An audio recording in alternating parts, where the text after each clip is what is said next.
जय जय जय जय भीम कर लेने से आपने विचारों का परिवर्तन नहीं हो सकता। मैं बिना बदले खुद को दुनिया को नहीं बदल सकता। गरीबी का सबसे बड़ा कारण है भगवान, गरीबी का सबसे बड़ा कारण है अंधविश्वास, गरीबी का सबसे बड़ा कारण है आडंबर, गरीबी का सबसे बड़ा कारण है कर्मकांड। वाल्मीकि की खूबसूरत रचना को अपने जीवन की कला बनाइए और सबको ले चलिए, विश्वास कीजिए। हमें समझना होगा ज्योतिबा फुले को, जिन्होंने मानव जीवन के निर्माण की पहली पंक्ति की दर्शन को दिया। जब तक एक व्यक्ति के घर में 40,000 रुपया पर कैपिटा इनकम नहीं होगा तब तक हमें आजादी नहीं मिलेगी। उन्होंने सबको जीने का एक ग्रंथ बनाया जो दुनिया का सबसे बड़ा ग्रंथ है। संविधान से बड़ा ग्रंथ इस भारत में कुछ भी नहीं है। आप चलते रहिए, जहां आपके रास्ते बंद होंगे वहीं से पप्पू यादव का रास्ता आपके लिए शुरुआत होता है। और लगातार अपने जीवन का एक लंबे उम्र, लंबा ऐतिहासिक सफर, समाज के सबसे अंतिम व्यक्ति और समाज के परिवार और घर से अपने जीवन की शुरुआत करने वाले और सत्य के रास्ते पर का एक पथिक, लगातार कर्मयोगी के रूप में ना उन्होंने अंधविश्वास आडंबर कर्मकांड को अपने जीवन का दर्शन बनाया, ना भाग किस्मत भगवान के भरोसे वो जिए। लगातार संविधान और कर्म के बदौलत जिन्होंने एक लंबे सफर से शुरुआत कर बिहार के मुख्यमंत्री की कुर्सी को अंतिम पंक्ति में रहने वाले वह व्यक्ति ने जिस ऊंचाई को छुआ है और आज भी समय समय पर अपने आवाज से समाज परिवर्तन के लिए जो उनकी अभिव्यक्ति होती है वो आलोचना होगी। जब I am change then I can change. मैं बिना बदले खुद को दुनिया को नहीं बदल सकता। इसलिए जब कोई नया विचार आता है तो आलोचना होगी। वो विचार सतत चलने लगता है तो सब आलोचना होती है, और वो विचार जब दौड़ने लगता है तो दुनिया उसके साथ खड़े हो जाती है और वो विचार स्थापित हो जाता है। और उसी पंक्ति में हमारे आदरणीय, हमारे पिता की समान आदरणीय श्रद्धेय और अंतःकरण से मैं जिसको बहुत सम्मान करता हूँ, आदरणीय जीतन राम मांझी साहब, मेरे इस अगले पंक्ति में बैठे सभी सम्मानित नेता, आपके कई नायक यहाँ बैठे हैं, हमारे बगल में इसी हॉस्टल से, इसी इलाके से अपने सरकारी पदों पर रहने के बावजूद भी लगातार बाबा साहब अम्बेडकर के विचारों के प्रति उनकी जो कई सारे साथी हमारे इधर हैं, बगल में हैं, हमारे छात्र हैं, बहुत सारे साथी, और पीछे पवन जी से लेकर के जो लोग, मैं सबको, मेरी बहन भी है, बैठ मैं आप सब से एक उम्मीद है, एक सपना है, आप ही के प्रति हमारा विश्वास है और समाज आपके साथ जीना चाहता है। ये जो सामने खड़े और बैठे लोग हैं, मैं आपसे दिल से कहता हूँ कि आप के हृदय के विचारों के परिवर्तन की आवश्यकता है। सिर्फ जय जय जय जय भीम कर लेने से आपने विचारों का परिवर्तन नहीं हो सकता। हमको समझना होगा उस सदी के सबसे बड़े क्रांतिकारी विचारक पेरियार, हमें समझना होगा ज्योतिबा फुले को, जिन्होंने मानव जीवन के निर्माण की पहली पंक्ति की दर्शन को दिया। हमें समझना पड़ेगा सावित्री भैया भी, हमें समझना होगा सावित्रीबाई फुले जी, हमें समझना होगा इस देश के उस नायिका को जिन्होंने समाज परिवर्तन की भूमिका में सबसे अग्रज रहे, और हमें समझना होगा विवेकानंद को जिन्होंने मैन मैकन की बात की थी। हमें समझना होगा बुद्ध की उस पंक्ति को जिन्होंने अपो विपो भव की बात की थी। एक नया प्रकाश, एक नया उदय, एक मानव निर्माण, एक ऐसा व्यक्ति जो उस ग्रंथ को, मेरे लिए गीता जीवन का दर्शन हो सकता है, मानव निर्माण हमारे लिए रामायण या कुरान शरीफ से आगे बाइबल, हम उसको गलत नहीं मानते हैं, उसकी अच्छाई को हम अपने जीवन में आत्मसात कर रहे हैं।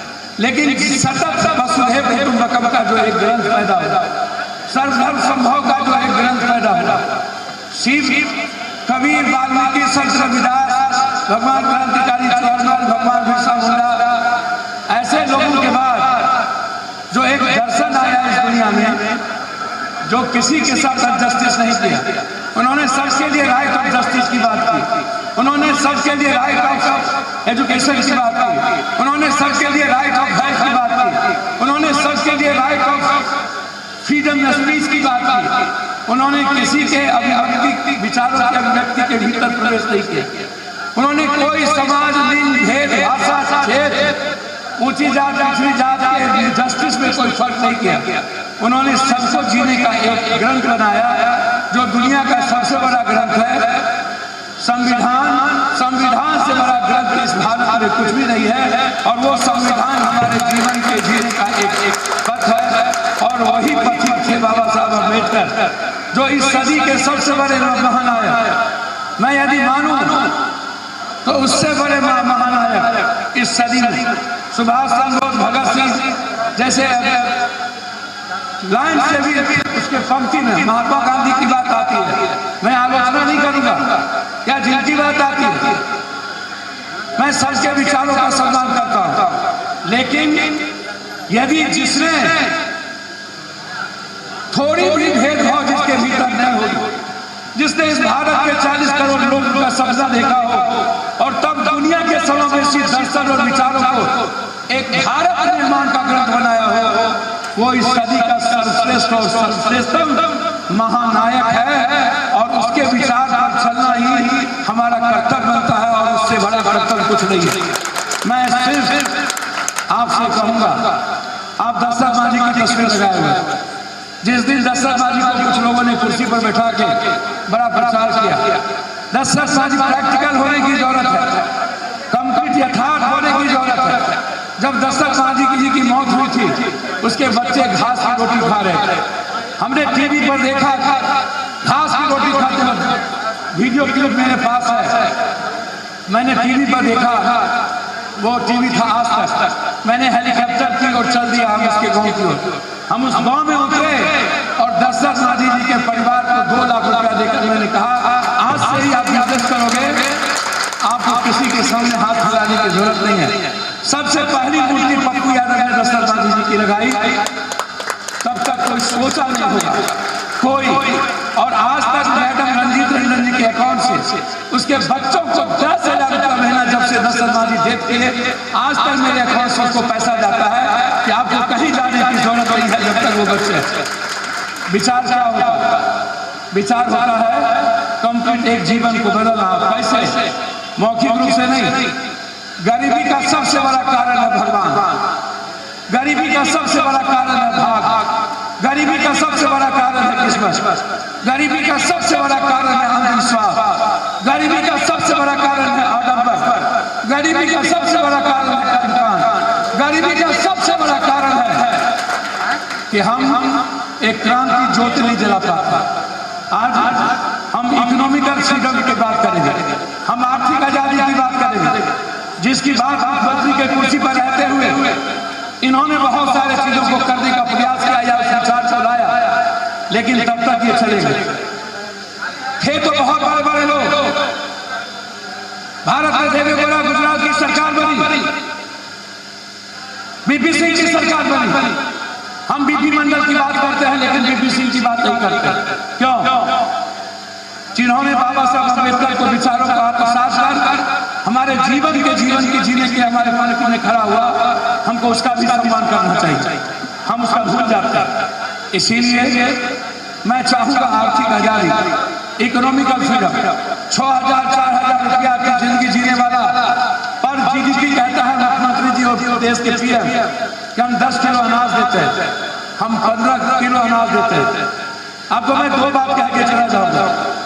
इस देश का 10 आदमी है जिसके पास 40% दौलत है। इस देश का 100 आदमी है जिसके पास 54 करोड़ लोगों का दौलत है। और इस देश का रेस्ट आदमी है जिसके पास 3% दौलत है मात्र। और जिसके पास 3% दौलत है वो 54% टैक्स देता है, और जिसके पास दुनिया का सारा दौलत है वो मात्र 3% टैक्स देता है।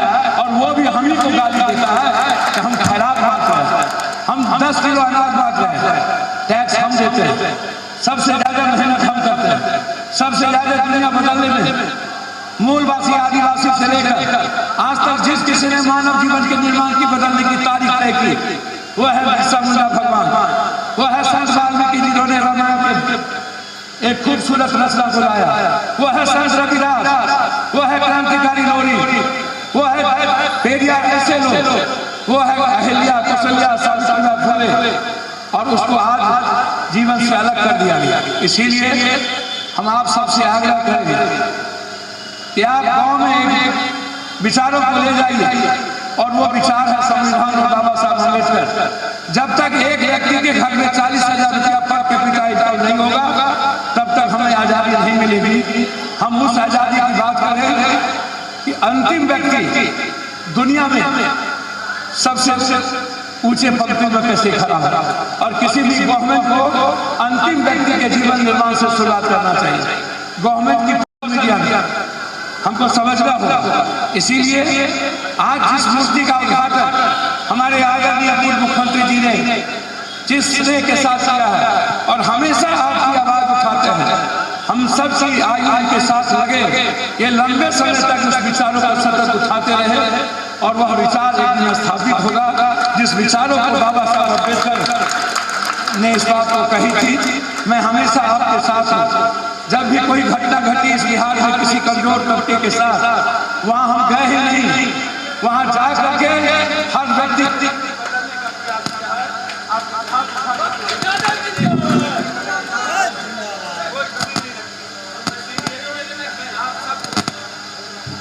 मैं आप सबको, चूंकि हमारे गायकों को नवाजा जाना है और मेरे पार्टी का भी कार्यक्रम है, मैं आप सबको हृदय से बधाई देता हूँ।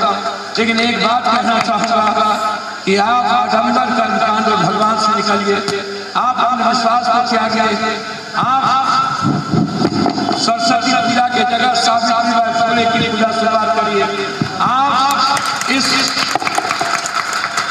ऊपर से लाए हुए भगवान की आलोचना नहीं कर रहा, ऊपर से लाए हुए उस सड़कों पर बिछाए हुए भगवान के बदले आप बुद्ध की अपोटिको भवा, बुद्ध के उस विचारों को जीवन दर्शन बनाइए, वाल्मीकि की खूबसूरत रचना को अपने जीवन की कला बनाइए, और सबको ले चाहिए विश्वास कीजिए मैं आपके लिए जीता हूँ। पिता और पुत्र का रिश्ता मेरे से आपसे है। आपका दर्द, आपकी पीड़ा मेरे जीवन की सबसे ज्यादा कष्टप्रद होता है। आप चलते रहिए, जहाँ आपके रास्ते बंद होंगे वहीं से पप्पू यादव का रास्ता आपके लिए शुरुआत होता है, और वहीं से हम शुरू करते हैं। मैं इन्हीं शब्दों के साथ पुनः एक बार बाबा साहब उस सदी के महानायक के प्रति उनके अंतःकरण मन से और उनके कंप्लीट कैरेक्टर और विचारों के साथ अनवरत चलने का प्रयास करूंगा अंतिम व्यक्ति के लिए, और हमेशा आपका सम्मान मेरे लिए सबसे श्रेष्ठ करूंगा। आप ही मेरे लिए भगवान हैं, और आप ही मेरे भाग और किस्मत है। आपसे बड़ा भगवान मेरे लिए धरती पर कुछ नहीं हो सकता।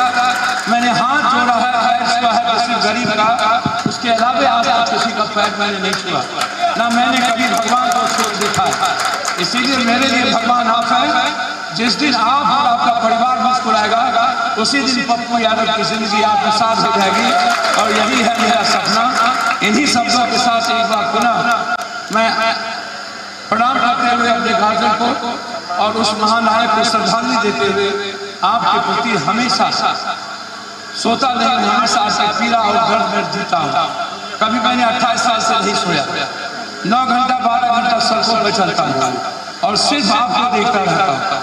आपकी पीड़ा में मेरी हिस्सेदारी और भागीदारी है।